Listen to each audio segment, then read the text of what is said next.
bendito, Senhor, a qual tu escolheste no ventre da mãe.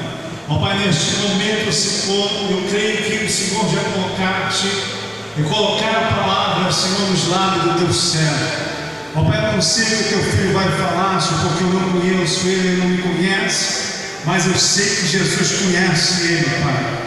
E se Jesus conhece ele, Senhor, eu creio que Jesus vai usar ele de uma forma sobrenatural.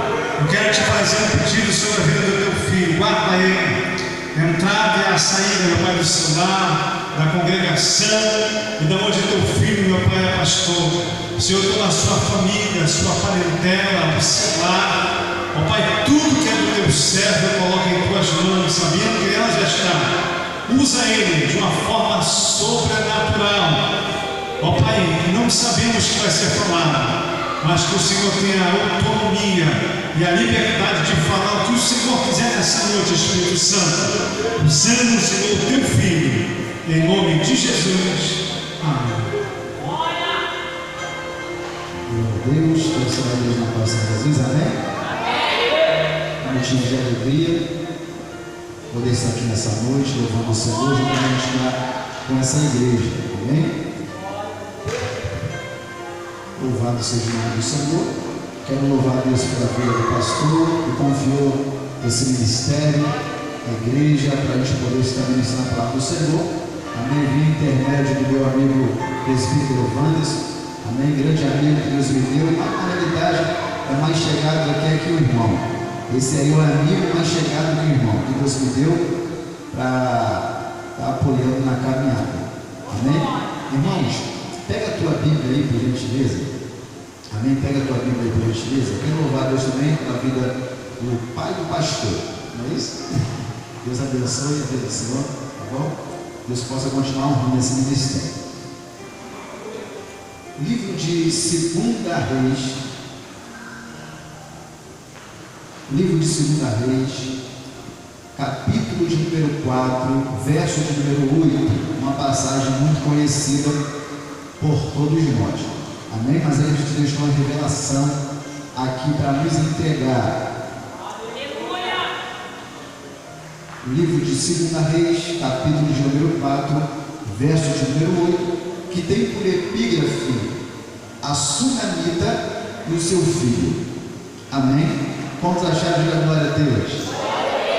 Amém. Vamos estar lendo o texto, diz assim: sucedeu também um dia que em Eliseu a Sunem havia ali uma mulher importante, o qual reteve a comer pão. E sucedeu que todas as vezes que passava ali, se dirigia a comer pão. E ela disse ao seu marido: eis que tenho observado que esse que passa sempre por nós é um santo homem de Deus. Façamos-lhe, pois, um quarto junto ao muro, e lhe ponhamos uma cama, uma mesa, um candeeiro, uma cadeira e um candeeiro, perdão. E a disser que vindo ele a nós para ali se retirará. E sucedeu um dia que veio ele, retirou-se daquele quarto e deitou ali. Amém? Senhor Deus e Pai, fala conosco através da tua palavra. Somos totalmente dependentes do Senhor. Pai, se o Senhor não falar com a gente fica, meu Pai, vazio, a gente fica sem direção. Então fala com cada um de nós aqui nessa noite. Nos usa na tua palavra, em nome de Jesus. Amém. Toma teu assento, por gentileza. Irmãos, eu gostaria de alguns minutos da tua atenção. Prometo que não vou fadigar, vou ser bem sucinto na minha oportunidade. O texto que nós acabamos de ler, ele fala sobre a história de uma mulher sunamita. Sunamita não é nome, sunamita é porque ela é da cidade de Sunem. Então é uma mulher sunamita, igual se fosse uma mulher samaritana, é porque é de Samaria. Então essa mulher que sunamita, o texto vai dizer que ela vivia na sua terra, ela vivia no meio do seu povo. Só que um dia o profeta Eliseu resolve entrar em Sunem. E todas as vezes que o profeta Eliseu entrava em Sunem, ele entrava e depois iria embora. E todas as vezes que ele entrava em Sunem, ele visitava essa mulher, a sunamita. Só que é importante dizer isso. Todas as vezes que ele entrava, ele não ficava, ele saía. E é interessante dizer que o profeta representa Deus no meio do povo. O profeta representa Deus no meio da gente. Quando a gente recebe um profeta na nossa casa, nós estamos recebendo Deus na nossa casa. Quando a gente recebe um profeta na nossa família, nós estamos recebendo Deus no meio da nossa família. Então, quando eu olho para um profeta na terra, automaticamente eu lembro de Deus. Por quê? Porque o sacerdote, ele já faz o papel de representar Deus, melhor, ele representa o povo para Deus. Ele pega tudo que é do povo e entrega para Deus. E o profeta pega aquilo que é de Deus e entrega para o povo. Então, quando a gente recebe um profeta, nós estamos recebendo Deus. Agora, quando o profeta, esse homem, entra dentro de Sunem, é como se essa mulher sunamita estivesse recebendo a presença de Deus na sua casa. E o texto vai dizer que o profeta Eliseu, ele entrava em Sunem, visitava a casa dessa mulher e depois iria embora. Se o profeta representa a presença de Deus, essa mulher recebe a presença na sua casa, só que depois a presença ia embora. E essa mulher, ela não quer esse negócio de hora tem presença e depois não tem mais presença. Talvez você conheça alguém assim, que quando está no culto tem presença, depois de ficar no culto, acaba a presença. Essa mulher é essa, que tem a presença, mas daqui a pouco, quando a presença ia embora da sua casa, ela perdia a presença de Deus totalmente. Então ela chega para o seu esposo e diz: olha, esposo, eu percebo que esse homem que vem até nós, ele é um santo homem de Deus. E ela diz para o seu esposo: vamos fazer um quarto em cima para ele ficar, para quando a presença entrar na nossa casa, ali a presença fique. Ela está dizendo: vamos preparar um lugar para a presença, quando entrar na nossa casa, a presença permanecer. Olha aqui, essa mulher estratégica, ela está dizendo: eu não quero esse negócio de hora eu tenho presença e depois eu não tenho mais presença. Eu vou preparar um espaço dentro da minha casa para a presença habitar. A Bíblia diz que nós somos o templo do Espírito Santo. Então essa mulher está dizendo: eu vou preparar um espaço dentro da minha própria casa para a presença entrar e ficar. É por isso que eu gosto daquele louvor que diz: essa casa é sua casa, nós deixamos ela para você, Jesus. É por isso que eu gosto desse louvor, está dizendo: olha, Pai, essa casa aqui que sou eu, essa casa é tua casa, e eu já preparei, já deixei ela reservada para você. Essa mulher está fazendo isso, ela preparou o quarto em cima e coloca quarto no terceiro dentro do quarto. O que ela coloca? Ela coloca uma cama, ela coloca uma mesa, ela coloca uma cadeira e ela coloca um candeeiro dentro do quarto. O quarto está preparado, a casa está pronta, mas a presença ainda não entrou. E agora, quando Eliseu entra dentro de Sunem, o texto vai dizer que ela convida o profeta para entrar dentro da sua casa. Ele come pão, ele bebe água normalmente, mas agora ele já vai embora. Só que a mulher faz um convite: não precisa mais você ir embora, pode ficar porque eu preparei um quarto, pode ficar que eu preparei um espaço para você. A presença entrou na casa dela e a presença começou a morar na casa daquela mulher. Olha para cá rapidinho, e a Bíblia vai dizer que o profeta Eliseu diz para Geazi: essa mulher tem feito tantas coisas boas para a gente, o que a gente pode fazer para ela? E agora Geazi a chama e ele diz: mulher, o que eu posso fazer por você? Posso falar alguma coisa do rei? Posso falar alguma coisa protetiva para o rei? Ou para o capitão da guarda? E ela disse: não preciso de nada, eu já habito no meio do meu povo. Só que a Bíblia diz que ele dera uma palavra: olha, dentro de um tempo determinado, tu abraçarás um filho. E a Bíblia diz que ela disse: não minta para tua serva. Só que chegou o tempo determinado, ela abraçou um filho, recebeu um milagre. E a Bíblia diz que o menino agora começa a crescer. Presta atenção nessa parte aqui. O menino vai crescendo, ela recebe a promessa e tomou posse da vida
a subir a escada daquele quarto que ela preparou para o profeta. Ela pega o menino e coloca o menino em cima da cama do profeta. Com esse ato ela está dizendo: enquanto tiver alguém morto em cima dessa cama, profeta aqui não dorme. Oh, glória a Deus! Quando eu entendo isso, a minha vida muda. Eu entendo que enquanto meu casamento estiver morrendo, eu não posso dormir. Enquanto meus filhos estiverem morrendo, eu não. Ela coloca o menino em cima da cama do profeta, e esse ato ela está dizendo: ninguém vai dormir aqui enquanto tiver alguém morto em cima dessa cama. Ela dizendo: nem que eu vá madrugada orando, mas ninguém vai dormir enquanto tiver morte na minha casa, enquanto tiver morte na minha família, enquanto tiver morte no meu casamento, eu não vou lá. É entender que eu não posso dormir enquanto tiver alguém morto na minha rua, enquanto tiver alguém morto no meu bairro. Talvez você sabe, mas eu moro ali com essa barra, no quitanda, aquela parte ali, pedreira, quitanda, chapadão, aquela área ali, é morte todos os dias. E tem um montão de profeta que já dormiu tranquilo, ou já está dormindo tranquilo, mas quem é espiritual sabe que não consegue dormir se você viu um grito de desespero, um grito de alguém que está morrendo. Tem gente que acostumou com a morte, que acostumou com a derrota, até alguém está dizendo: eu não durmo enquanto meu filho estiver no tráfico, eu não durmo enquanto meu filho estiver nas drogas, eu não durmo enquanto estiver em perigo a minha casa. Quem entende isso aqui nessa noite, joga a tua mão pro alto e libera um glória, porque tu não vai dormir enquanto a tua casa estiver em perigo. Quem pode dar glória para Deus nessa noite? Canto de promidaça. Estou sentindo a presença de Deus aqui. A mulher pega o menino e coloca o menino em cima da cama do profeta. E agora ela desce aquele quarto, ela desce a escada daquele quarto. Ela chega para o seu esposo e diz: esposo, prepara uma jumenta e prepara o moço. E ele pergunta: o que vai fazer, mulher? Eu vou atrás da presença, eu vou atrás do profeta. Isso aqui me constrange, porque vai dizer: mas hoje não é lua nova e não é sábado. Sabe por que aconteceu a morte na casa dela? É porque enquanto ela não tinha um filho nos braços, não tinha hora para buscar. Todo dia era dia de preservar a presença. Mas depois que ela recebeu a vitória, não, agora é hora de buscar. É só quando a lua estiver nova e quando tiver sábado. A presença foi embora, porque deixou de priorizar a presença de Deus na casa dela. Oh, glória! Então eu aprendo uma coisa: a morte só chega quando a presença vai embora da minha casa. A escassez, a derrota só chega quando a presença vai embora. Oh, glória a Deus! Porque enquanto a presença estiver dentro do meu lar, a macumba não prevalece, o olho grande não prevalece, o divórcio não prevalece, nada disso prevalece, porque a presença está. Aonde a presença de Deus está, até a tristeza ela salta em alegria. Oh, glória a Deus! Aí eu descobri porque o menino morreu, mesmo sendo filho de promessa, mesmo sendo um filho que veio debaixo de revelação. Por quê? Depois que ela tomou posse, ela parou de preservar. A adoração é só dia de sábado e quando a lua está nova. O quarto que ela preparou está vazio, não tem mais presença. Ela chega para o esposo e diz: prepara uma jumenta e prepara o moço, que eu vou atrás da presença agora. A Bíblia diz, irmãos, olha aqui rapidinho, que aquele homem prepara uma jumenta, prepara o moço, ela sobe em cima e diz: olha, vai, não para. O menino bota a jumenta para andar e parou no pé do monte. Quando parou no pé do monte, ela falou assim: fica você aqui, que eu vou ter que ir ali em cima. Eu aprendi uma coisa desse texto: tem hora que não adianta você querer levar contigo pessoas muito longe.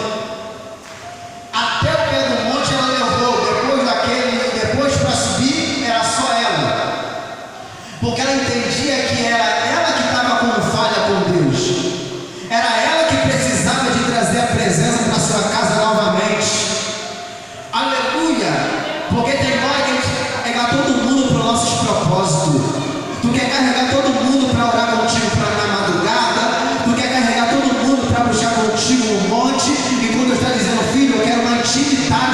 você. Eu quero um compromisso contigo. Eu quero que você relembre os velhos tempos. Eu quero que você volte às tuas raízes, ao primeiro amor. Eu quero que você me busque como você me buscava antes de você ter tomado posse de tudo isso. Eu quero que você volte a me buscar. Eu quero que você lembre as primeiras obras. Lembra depois onde caíste. Arrependa-te. Pratique as primeiras obras. Ele está dizendo: eu quero que você volte ao primeiro amor. Porque antes de tomar posse de vitória, não tinha tempo para buscar Deus qualquer hora, era a hora de buscar. Chamasse para a vigília, vamos para a vigília. Chamasse para a consagração, vamos para a... Talvez era consagração, culto à tarde, culto à noite, e vigília você estava tendo. Mas depois que vitória começou a vir, as portas começou a ser abertas, aí não, a hora de buscar é só essa. A hora de buscar subir monte é só esse. Aí a presença foi embora. Ela deixa o menino no pé do monte e vai subindo. Olha aqui agora isso aqui. Quando ela começou a subir o monte, o texto vai dizer que a presença, quer dizer, que está lá em cima, avistou a mulher subindo. A presença chega para Geazi e diz: Geazi, não é aquela sunamita? Ele diz: é. Então desce e pergunta se vai bem com ela. Pergunta se vai bem com o esposo dela e com o filho dela. A Bíblia diz, irmãos, que Geazi desceu e a mulher está fazendo o quê? Subindo. E Geazi está fazendo o quê? Eu quero ouvir vocês, olha essa parte aqui. A mulher está fazendo o quê? E Geazi está fazendo o quê? Quando Geazi se depara com aquela mulher, Geazi descendo, ela subindo, ele pergunta: mulher, vai bem contigo? Ela responde: vai bem, subindo. Mulher, vai bem com o seu esposo? Ela responde: vai bem, subindo. Vai bem com o seu filho? Vai bem, subindo. Vai bem, vai nada bem. Mas ela não vai parar para dar ouvido para quem está descendo.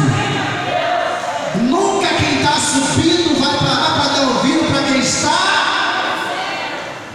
O nosso mal é quando a gente começa a dar ouvido para quem está descendo. Você está subindo, quando você para dar ouvido para quem está descendo, aí tu se revela todinho. Essa mulher não vai parar para dar ouvido para Geazi. Ela responde, mas responde subindo, vai bem, subindo. Mas ela está mentindo, porque não está nada bem, mas ela falou que está bem. Não, ela não vai falar o problema dela para quem não tem poder para resolver nada. Ela vai contar o problema para quem tem poder para resolver. Ela não vai contar para Geazi. A nossa geração é uma geração que está dando alguma coisa errada, coloca nos status. A nossa geração é uma geração que as coisas não estão muito bem, conta para a vizinha, conta para não sei quem, mas não conta para quem tem poder para resolver. Coloca nos status hoje, só nem escreve nada, só coloca aquela cara triste. Alguém que está lutando contra você já está dizendo: está dando certo. Já identificamos. Está dando certo. Então a mulher não vai contar problema para Geazi, ela continua subindo. Eu estou parando assim porque a garganta aqui ela está na batalha aqui. A gente vai chegar até o final. O texto diz, irmão, que quando ela chega em cima do monte, ela se lança aos pés da presença de Eliseu. E ela libera essa palavra: eu não pedi nada para você. Eu não tive. Quem é que nunca falou isso? Senhor, eu não pedi para ser pastor. Senhor, eu não pedi para ser missionário. Eu não pedi para ser diácono, não pedi para ser presbítero, eu não pedi para ser. Não pedi para ser obreiro. Porque quando Deus faz a promessa, irmãos, Ele só fala da promessa, mas Ele não fala do processo. Deus, Ele nunca fala o processo, Ele sempre fala só a promessa. Deus falou ao povo de Israel: eu vou levar vocês até a terra prometida, ao intermédio de Moisés. Só que Ele não falou daquele percurso que eles iriam fazer. Porque se falar do percurso, você abandona a promessa, abandona tudo, joga tudo para o alto. Você sabia que o povo de Israel, quando saiu do Egito, tinha um caminho mais fácil para chegar na terra prometida?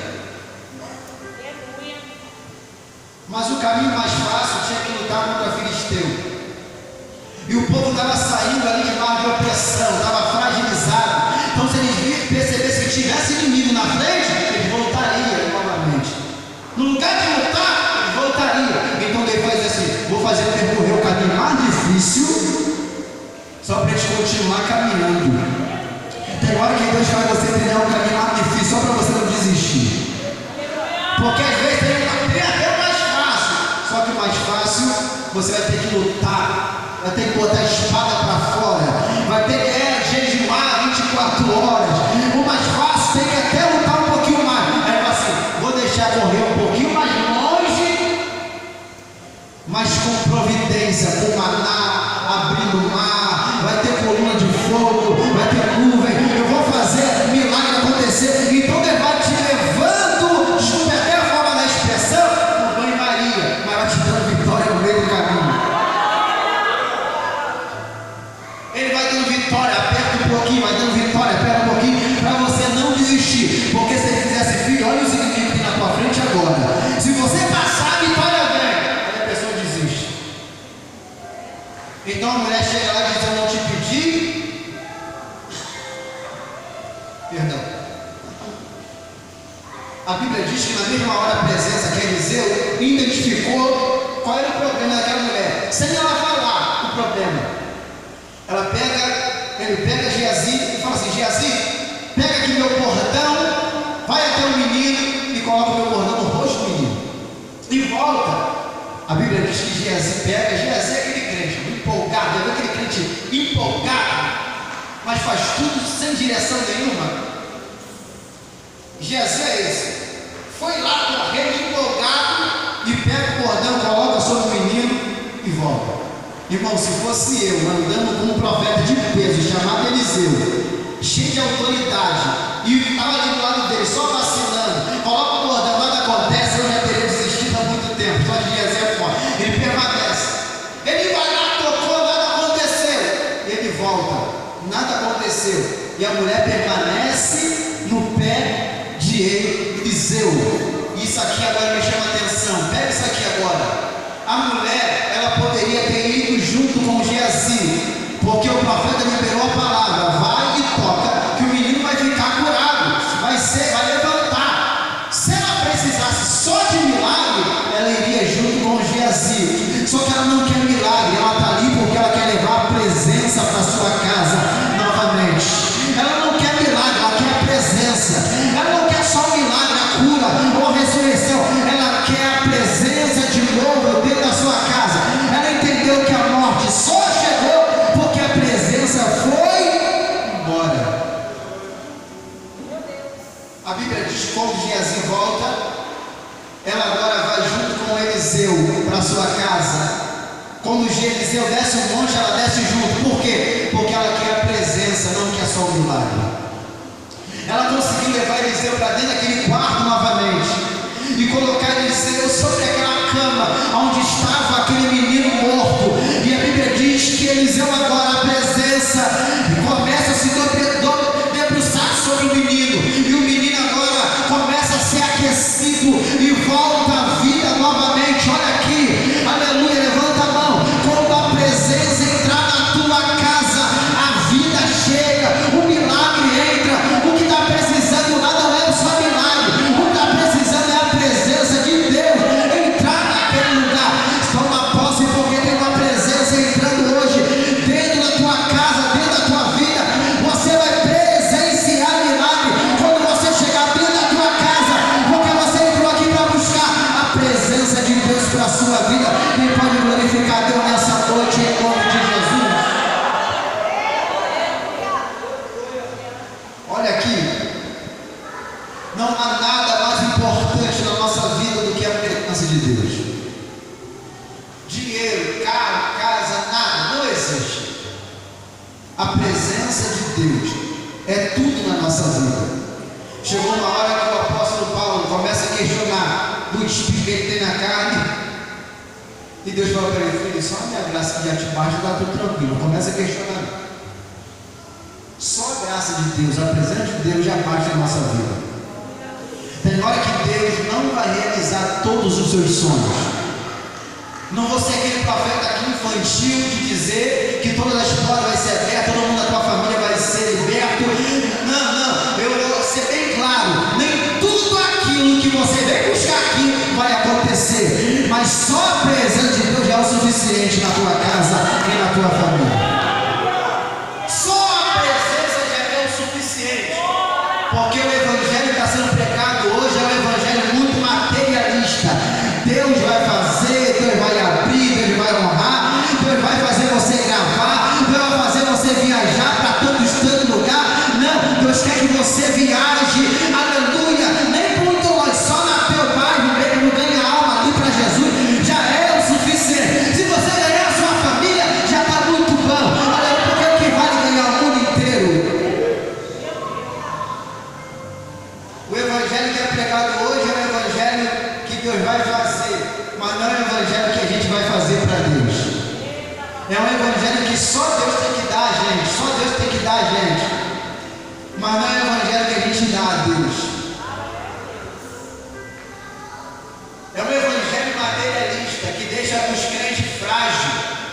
Se a luta apertar, até os louvores, é tudo que Deus vai honrar, Deus vai fazer. Aí tu pega hoje os cantores evangélicos, nem vida com Deus tem. Qualquer aperto que vem louvar é uma responsabilidade muito séria. O diabo se levanta fortemente contra quem louva.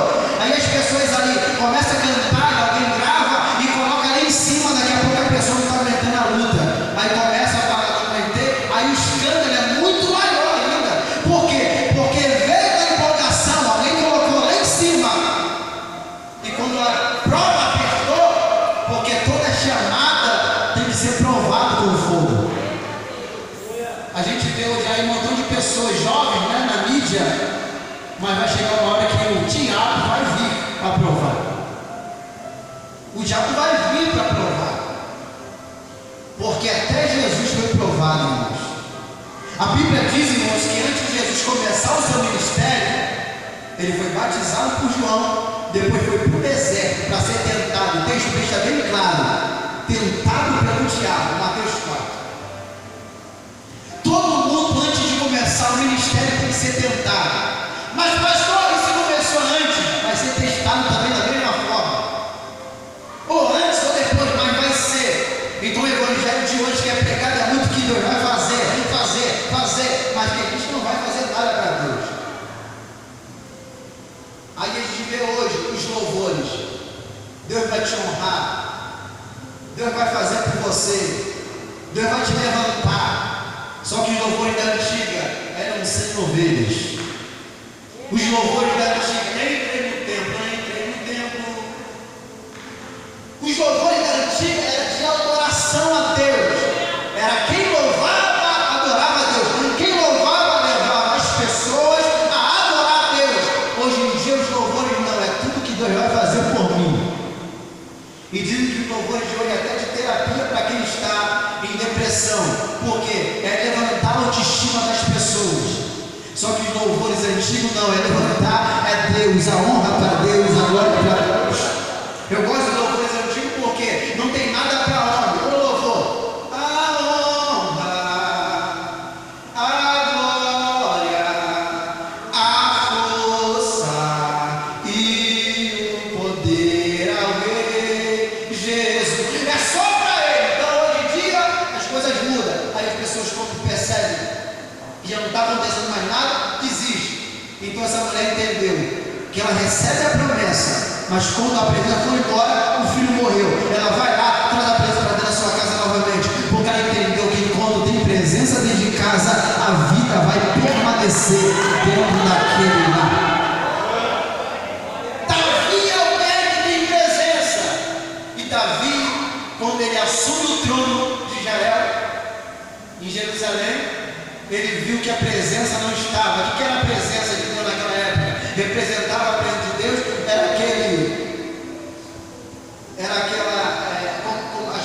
aquele caixote, né? Com dois querubins em cima, e Deus representava no meio dos querubins. Era a arca do concerto, a arca da aliança para alguns. Era aquela arca, representava a presença de Deus. A presença foi tomada, porque saiu para a guerra de qualquer jeito. Então a arca foi levada. E a arca agora, eu não vou entrar aqui nesse mérito, mas a arca aqui na casa de Abinadab, 20 anos. Davi assume o trono, percebeu que tem trono, tem soldado, tem um montão de pessoas do lado dele, mas não tem presença. Então ele diz, não tem condições de ter trono sem ter a presença. Então ele reúne 30 mil homens e vai buscar a presença. Quando ele pegou a presença na casa de Abinadab, ele coloca a presença de Deus em cima de um carro de boi. E carro de boi não era lugar de levar a presença, era no ombro do sacerdote. A Bíblia diz que ele pegou a presença, direciona para Jerusalém e está conduzindo. Todo mundo com tambor, saltério, harpa, sambuca, está louvando a Deus, dizendo: estamos levando a presença para dentro de Jerusalém. É interessante que a presença está até na direção certa, mas de maneira errada. Quando chega na era de Nacon, os bois começam a tropeçar. Os bois começam a tropeçar. Historiadores vão dizer, estudiosos dizem, que na era de Nacon não é lugar de pedra para boi ficar tropeçando. Aquilo ali é um sinal de Deus dizendo: para, tira a arca daí, tira a presença de cima. Não é dessa maneira que leva. Mas ninguém deu ouvido. Então a presença faz o quê? Tombou. Um jovem chamado Uzá. Quem é Uzá? Filho de Abinadab, ou aquele que a arca estava na casa dele 20 anos. Ele já está familiarizado com a arca, ele já está familiarizado com a presença. Então ele está do lado conduzindo, e quando a arca vai cair, ele coloca a mão. E o pior é isso, como a gente está na igreja há muito tempo dizendo: eu já estou familiarizado com isso tudo. Eu já sei que louvor vai louvar, eu já sei qual é a palavra, a gente pode saltear. O pior é quando a gente começa a familiarizar dizendo: já sei de tudo que acontece dentro da igreja. De monte eu já sei, jejum eu já sei, oração eu já sei. Então usar esse. Quando ele coloca a mão, a Bíblia diz que Deus abriu uma ruptura nele, ele morreu naquela hora. Quando ele morreu, porque ele tentou meter a mão na presença, na arca, Davi parou, pega aquela arca, coloca na casa de Obed-edom. Quanto tempo a arca fica na casa de Obed-edom? 3 meses. E a Bíblia diz que Deus abençoou a casa de Obed-edom em tudo. Por quê? Não ficou 20 anos e alguém dizendo: deixa a presença aí, deixa aí no cantinho, deixa desse jeito. Não, ficou na casa de alguém que estava reverenciando a presença. Reverenciando a presença. Eu acredito que na casa de Obed-edom, se alguém entrasse lá de bagunça, ele dizia: para com a bagunça, que a presença de Deus está aqui dentro da minha casa. Não vamos ficar de bobeira aqui, que a presença de Deus está aqui dentro da minha casa. Ele priorizava a presença. Davi voltou, pega a presença, coloca na ombro dos sacerdotes, e agora vai direcionar para Jerusalém. Como que ele vai levar agora? Ele vai mandar os sacerdotes dar 6 passos, parar e sacrificar o Senhor. Isso aqui é forte. Os sacerdotes vão dar 6 passos, parar e sacrificar o Senhor. Imagina a demora que ia ser para chegar. Porque da primeira vez estava em cima de carro do boi e é rápido, mas da maneira, não adianta ir rápido da maneira errada. Eu prefiro demorar, mas de maneira correta. Eu prefiro demorar para ser pregador, demorar para ser pastor, demorar para ser diácono, demorar para ser. Eu prefiro demorar, mas da maneira certa, do que ser rápido da maneira errada. Oh, glória a Deus! Não precisa ser rápido, seja correto, porque a presença de Deus é dessa forma. Temos que conduzir da maneira correta, sempre caminhando e sacrificando ao Senhor. Quem pode aplaudir o nome de Deus?